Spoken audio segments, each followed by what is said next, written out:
కాలము ఎక్కడ పోయిందో అని తెలియలేకపోయిన సమయంలో నాదమునులు వారు దానిని పరిశ్రమపడి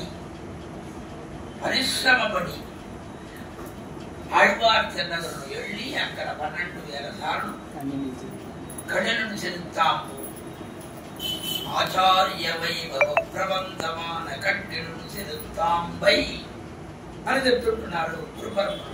ఆచార్య వైభవ ప్రబంధం అని దానికి పేరు. అట్లా ఆచార్య వైభవ ప్రబంధంగా ఉంటున్న కడిను చెల్తామున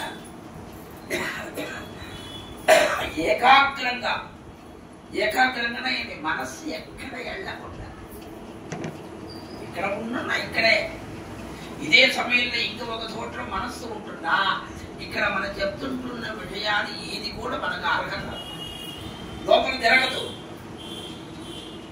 లోపల దిగదు. దాని కారణం వలనే అట్లా ఆశ్చర్యంగా ఆ ఏకాగ్రముగా ఉండి 12,000 సార్లు జపం చేసి నమ్మాడు వారు పైన నుంచి వైకుంఠలోకము నుంచి రాకొండవారు అని వారు అక్కడి నుంచి వచ్చారు. ఎట్లా వస్తారు? నమ్మాడు వారు ఎట్లా వస్తారు కొంత చెప్పండి.